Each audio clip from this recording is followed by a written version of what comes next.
Joining me today is Joe Kenney, who's running for the New Hampshire Executive Council in District 1. Joe, thanks so much for being here.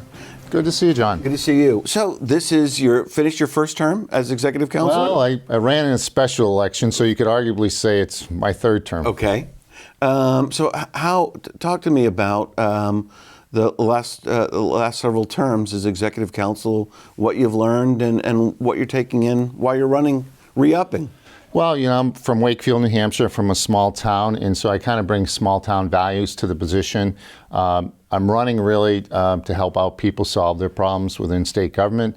It's a big bureaucracy, and so sometimes if you're able to help out citizens navigate that bureaucracy, which I do on a regular basis, it's very rewarding. So I want to continue to serve the district if reelected, and provide that good constituent service, as well as letting people understanding the executive council seat and why is it so important to them. As you know, we work with all the different commissioners in state government, work with the governor, the other councilors, and we're always working towards making our agencies more responsive, and obviously taking what the legislature gives us as far as the budget and approving all those state contracts or maybe rejecting some. And then we also look at all these volunteer boards, which are about 300 plus volunteers that serve on commissions and boards. And then we also vote on judicial appointments as well. So it's a lot of fun.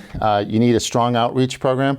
I committed early on to make it a full-time position. I'm fortunate in that I'll be retired next year from my reserve career in the United States Marine Corps, which I'm finishing up my 37th year. I don't have a haircut today because I'll be doing I was going to say, you're not reporting to your commanding officer this afternoon, are you? I'll get my haircut tomorrow, and I'll be heading off to reserves this weekend. But it's been very fulfilling to serve the nation and now the state. And so I just love helping out people and really cutting to the chase and helping out their problems. But it's a lot of fun. So you run in this special election when Ray Burton passed away. Then you ran again, won. Right. So this is the third time. Mm-hmm. In the last biennium, this biennium, what was the most surprising thing that the Executive Council had to deal with? Well, for me, it's always it's something that comes like out of nowhere. It could be a personnel issue. It could be something that's gone really wrong within state government that the council kind of has to step in. Sometimes we'll have to bring in the Attorney General, have a non-public meeting to discuss a personnel issue or something that could potentially harm someone's reputation. But we need to get kind of to the bottom line of it and understand what's going on. So we actually deal with a lot of personnel matters that the public will eventually, they'll see the end results, but sometimes it's very sensitive, personnel matters that we go through. So what have you learned the most about this job over the last 3 years or so? Well, I learned you got to count to three.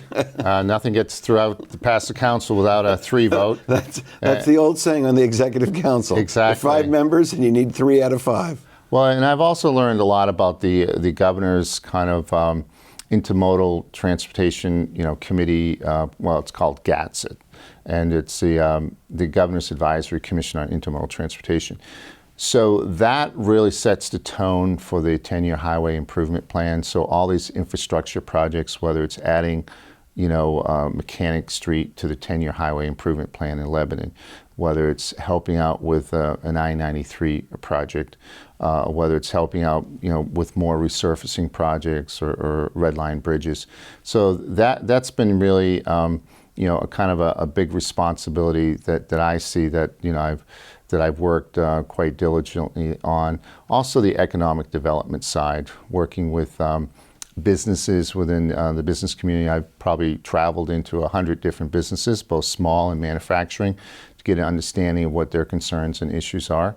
Obviously, you have to have a very strong outreach program, so I've gotten to know and built all those personal relationships with the city managers, town managers, elected officials, so they know me, I know them.